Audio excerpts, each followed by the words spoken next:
Magandang gabi ulit sa inyong lahat. Ito po ang inyong host, Jesus Sukgang Jr. Welcome po sa ating segment, Vox Populi. Yung topic po natin ay regarding po ito sa statement ng BSP or Bangko Sentral ng Pilipinas, Governor. Yan po yung ating topic ngayon. Pero na-post ko naman po ito kanina at remind ko lang po kayo para ho, just in case makapagbasa man kayo, at least aware tayo ho, kasi related po ito sa mga issues. So bago kayo tuloy, sana kayo ay masaya kasama inyong pamilya at kung kayo nag-iisa ay masaya kayo sa Panginoon. Salamat sa Diyos, sa Panginoon at sa Espiritu Santo sa isa namang Facebook Live. So basahin ko lang po rito yung isang nakabalita rito, no. The Bangko Sentral ng Pilipinas or BSP said monetary policy has reached the limits of effectiveness in reviving the Philippine economy, shifting the burden to the government to implement fiscal reforms and address governance failures. BSP Governor Eli Rimuluna Jr. said that while the central bank is doing its part to lower the borrowing cost, interest rates cuts alone cannot compensate for the structural issues that triggered the sharp economic slowdown in 2025. So may problema pala tayo ngayon. So therefore, ano bang gusto kong iparating sa inyo?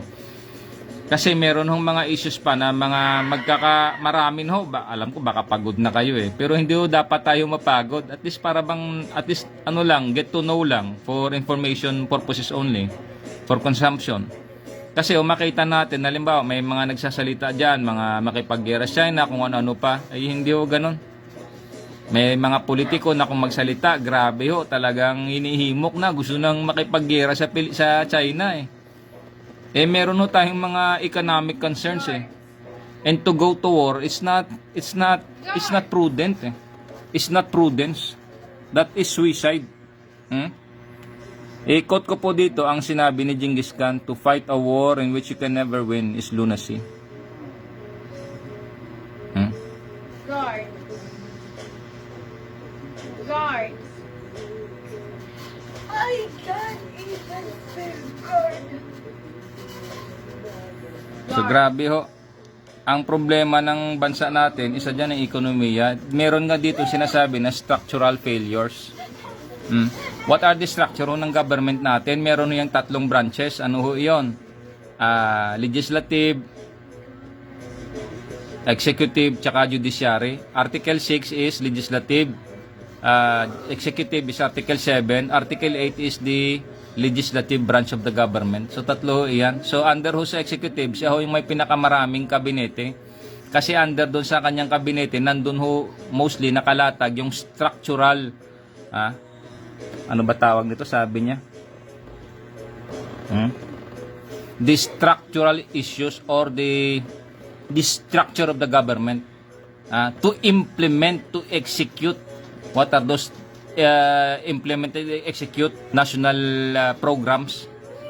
Ano ba meron yung sa executive branch? Ang dami niyong gabinet dyan Isa dyan, sabihin natin sa DOTR, sa structure, bakit ho hindi natapos yung mga structure para ho mabawasan yung traffic, para ho maging maayos yung daloy ng trapiko?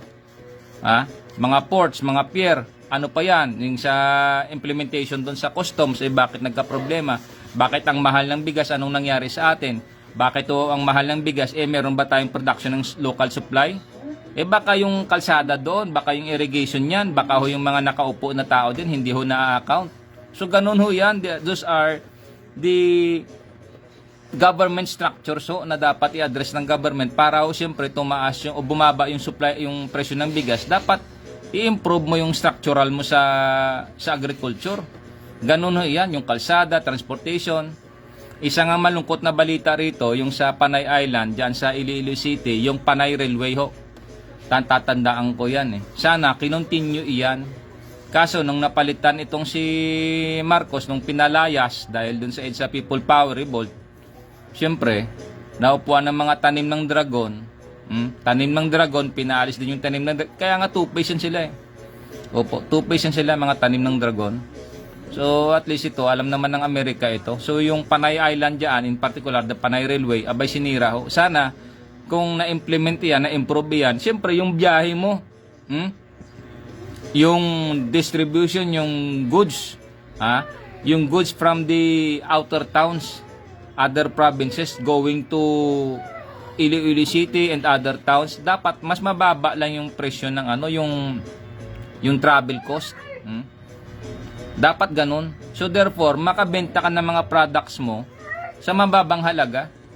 Kasi yung tinatawag na train, for massive iyan eh. Opo. Mas mababa yung ano niyan, yung tawag niyan, yung cost of expenses, operating expenses mo. Kasi sa train, wala hong traffic yan eh. Unlike ko sa bus, sa jeep, masiraan, matraffic ka. Pag meron pang loko-lokong mga vulcanizing shop, magtapo ng mga pako dyan, inaplat ka na delay ka. Siyempre, delay na yon. Pag na-delay yung travel mo, siyempre, that cost money already. Kasi halimbawa, ay market time yan sabihin ko sa inyo, yung related nito, yung mga relations nito, yung mga maliliit na bagay. Pag na-plat, halimbawa, sa sasakyan mo, naghahabol ka ng oras, na-delay ka ng 2 oras, 3 oras, anong mangyari sa'yo? Una, abutan ka ng traffic. Pangatlo, yung goods mo masisira, abutan ng sikat ng araw, masisira yung magkakaroon ng damage. Naintindihan nyo po ba? So, ganun tayo dito. Kaya nga sinasabi ko dito, Vox Populi, this is education. Sulat ko muna. Again, this is education.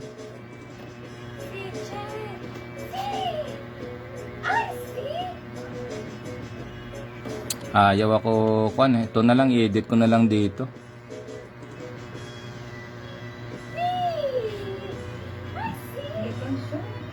Education is a weapon against ignorance and injustice. So dahil dito sa pagsasalita natin dito, at least na-aware tayo. Aware tayo na yung sinasabi natin may may merit. Itong sinasabi ko lolo ko pati cellphone ko.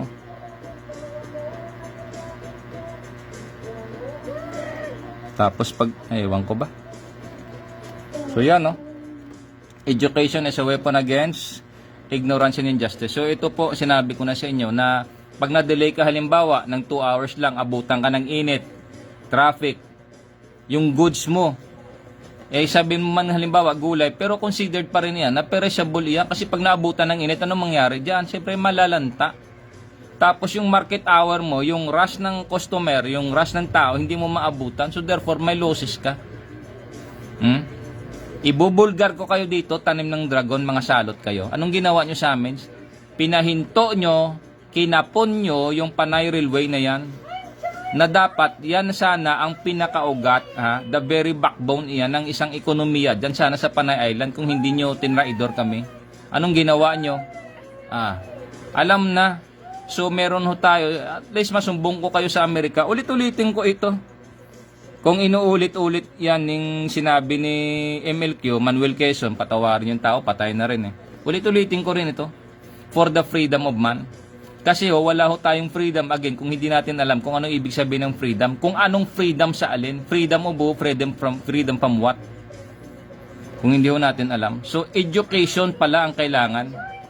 Para yung freedom natin kahit saan mo sa ihampas, halimbawa economy, the rights to know, information, lahat to, at least meron ka hong kaparaanan. Paano mo gawin iyan? Meron nung sinasabi na the power of 7.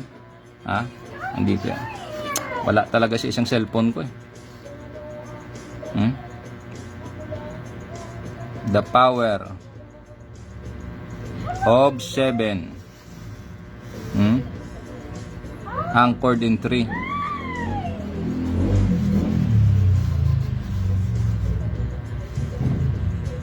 What, when,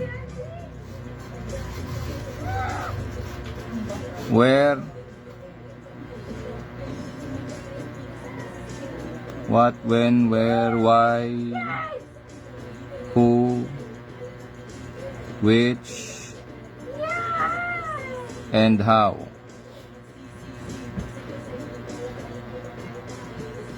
Anchored in 3. Know, where to go. Know what to do. What to do. How to get and know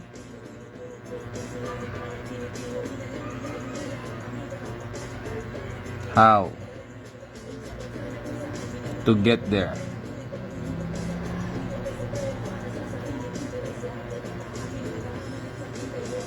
Yan.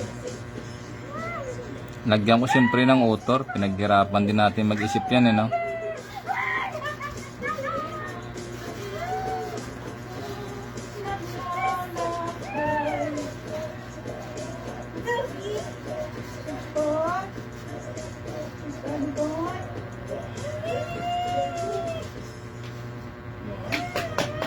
So yan ho. So sana kung hindi ho kinapon, kung hindi ho kinancel, kasi nabangkarote yung Panay Railway, sana ho mura ho yung bilihin natin. Hindi ho tayo mag-spend ng time masyado or ng pera sa mga bus, truck, kung ano pa, mga delay traffic. Ganyan ho talaga. Kasi ho, di yung in particular Iloilo City, pasensya na ho bakit Iloilo City yung na-type na i-cite ko rito. It's because kasi doon ako lumaki. Nakita ko ho yun. Tumira ako sa lula ko noon sa Payag. I think I was 2 to 3 years old that time. Nakita ko na yung Panay Railway na yan. Opo. So ganon, habang lumaki ako, nakita yon yung huling train yata nakita ko. I think that was in the late 80s na eh. Yun na yung huli. Tapos nung high school na ako, nakita ko na lang binenta na, in-scrap na yung Panay Railway eh. Ang sakit ho niyan, masakit ho sa loob. Kasi may infrastructure na gaya nga dito sa sinabi sa Bangko Sentral ng Pilipinas, yung structural reform, nasa ano dapat yan, sa government yan eh, yung sinabi ng BSP dyan, Governor. To, sinabi nyo, may mga palisiya, may mga, ibig sabihin, mga dapat i-implement ba? Mga alituntunin ho, mga programa, para ho sana mapaganda yung ekonomiya. Siyempre, pababaan mo yung presyo ng bigas, dapat may infrastructure ka ho. Hindi ho pwedeng sabihin mo na, hindi, gawin natin yung bigas mababa. Pwede siguro sa lugar mo, pero pangkabuuan ho, meron hong problema, dapat may assessment sana iyan. Kaya nga sinasabi ko sa inyo mga kababayan, kung tatakbo akong senador, isa yung tapatin ko kayo, hindi ko kaya. Una, wala akong resources. Kasi ho, pag nagsabi ako halimbawa ng programa, dapat may team ako. Meron akong grupo sa likod ko na susuporta sa akin na kaya kong bayaran sila lahat, may pang-sustain ako doon. Ipa-research ko ganito, ganyan, pa-research ko, may legal team ako, may assessor ako, lahat. Para bang nagtayo ka ng isang basketball team, kumpleto ka niyan, may physical therapist ka, nutritionist ka, may facilities ka, may structure ka, may makinarya ka, ganun. So ganun yung pinakahalimbawa niya kung gagawa ka halimbawa ng product, tulad ako senador ko, tatakbo akong senador halimbawa. Alam ko yung gagawin kaso wala akong resources, wala akong makinarya, kaya hindi ko kaya. Ang kaya ko lang mag-isip. Ganun no, kaya ko lang mag-isip. Opo, yun ang kakayahan natin. Gusto ko halimbawa maglagay ng ganito, dapat may research na ako, ilatag ko sa inyo kagad yung pinaka-breakdown nito. Nandun na yon. Paano yon? The power of 7, what, when, where, why, who, which, and how. Yun ang kailangan dun bago ka maglagay ng isang programa. Palitan mo man yan mga tinatawag na jargon, technicalities, legal terms, or ano pa, or business terms halimbawa. The same is the policy, the same is the process. Kailangan mo ng team, kailangan mo ng infrastructure. So ang malungkot, wala akong ganun, kaya sinasabi ko na lang dito. So ang concern is the Bangko Sentral ng Pilipinas Governor stating na meron hong limits at na-reach na nga natin yung limits ng yung Pilipinas, the Philippine economy reached its limits. Pasensya na kayo, medyo binibilisan ko kasi baka mag-umpisa na naman sa ICC, no? Ito, basahin ko ulit. According to Governor L. Remo Lora Jr., Central Bank is doing its part to lower borrowing cost, interest rate cuts cannot compensate for the structural issues. Ano yung structural issues? Titingnan ho natin ito paano ho tayo tumingin sa structural issues? Pang tao muna, pang maliitan. Ano po ba yung basic needs ng tao under sa tinatawag na economy? Food, shelter, clothing. Tapos ano pa yung propagation? Panghuli na natin yung propagation, halimbawa, food, shelter, and clothing na lang. Those are the basic commodities sa food lang. Bigas, what is the staple food ng Pilipino? Bigas. Eh, anong infrastruktura dyan para mapababa yung bigas? May ginawa ba? Wala eh. Meron? Oo, meron. Tulad sa mga previous na naalala ko, no, laglagay sila ng programa, ang ganda pakinggan, opo. Pero sa implementation, wala. Kasi nga, anong ginawa? Paano ba sirain yung isang bansa? Ito lang ho. Ano sabi ni Yuri Alexandrovich Bisminov? Hindi ho kailangan na isabert mo isang bansa, kailangan mo ng batalyon. Hindi ho. Pautay-utay lang yan. Para bang virus sa computer shop, sa computer, virus lang ho, kaliit-liit lang nun. Pag once may infect mo buong computer, yun na yun, lahat virus lang. Anong pang-infect? Corruption. Ganun pala kadali magpasarap, ano? I-corrupt mo lang. Baka sabihin nyo, may paraan pa ba para maayos yung infrastructure? Siyempre, kailangan ho, may paraan ho iyan. Kailangan lang ho ng strong leader. Kailangan lang ho ng leader na may integridad. Ano ho yung integridad? Sinabi, ginawa. Yung ginawa, siya yung sinabi. Meron ho siyang track record. Nagsabi na ho si Inday Sara Duterte, tatakbo siyang presidente. Well po, opo. A great decision po yan, ma'am.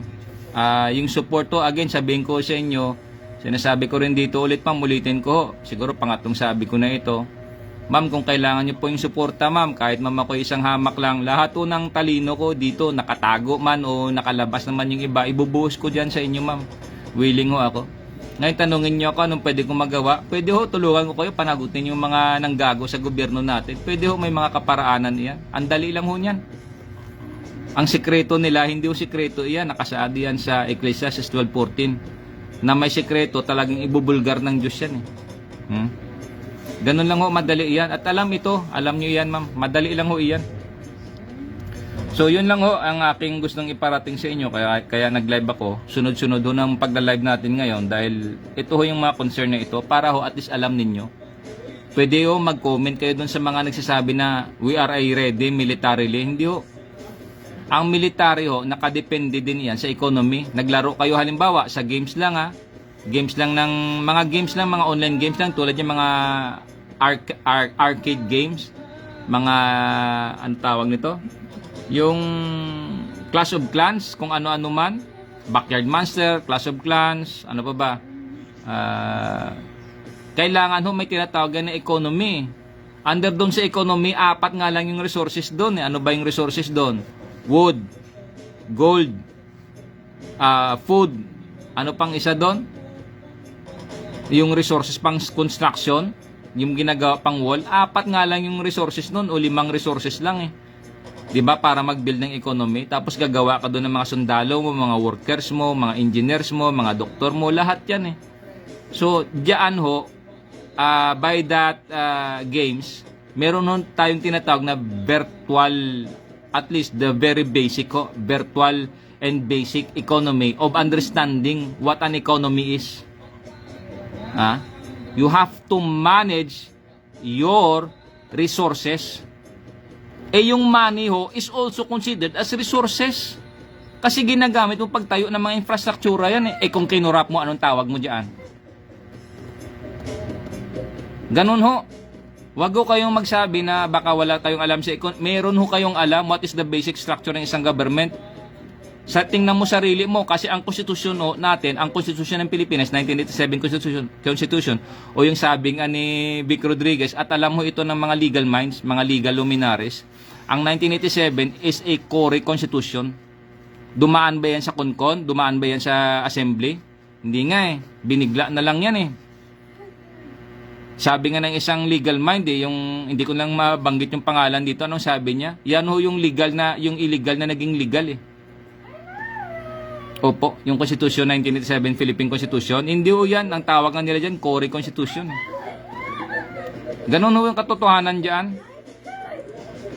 So yun lang ho, ang ating kailangan dito is we have to learn. Ang the very basic ko na pag sinabing structural reform ng isang bansa, meron ho kayo niyan.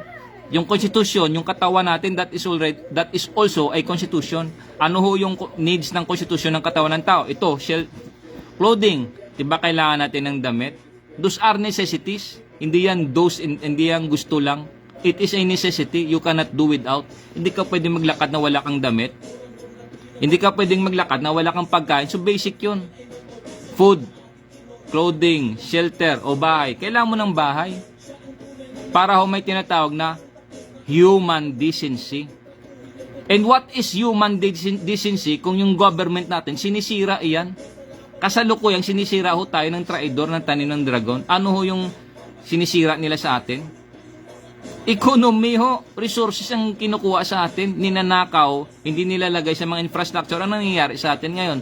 Mahal yung bigas, ramdam natin, mahal yung mga gasolina, mahal, other pa ang mahalo.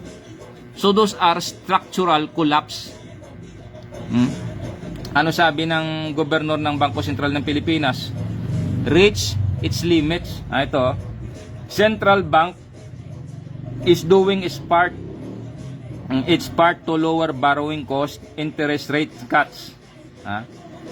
Ano sabi niya rito?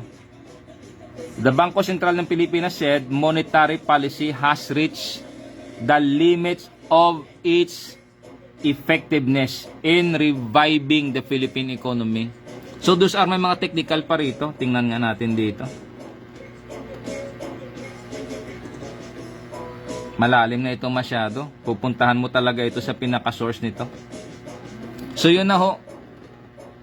Ano hong sinasabi rito? Concerning tayo ho nito. Concerno tayo lahat dito. Opo. Kasi baka isway kayo ha.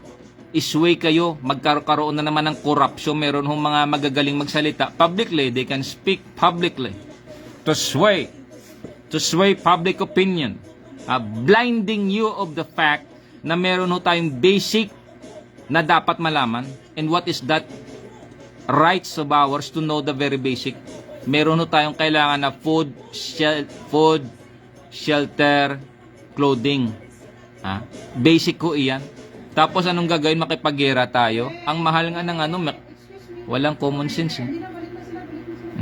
Ganun ho.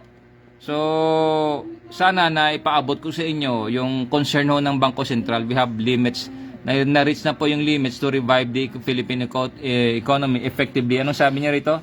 Reach the limits of its effectiveness in reviving the Philippine economy. So, malaki hong problema ito. Ang laki ng problema. So again, hanggang dyan na lang po muna at babalik ko tayo dahil magla-live na naman po yung ICC.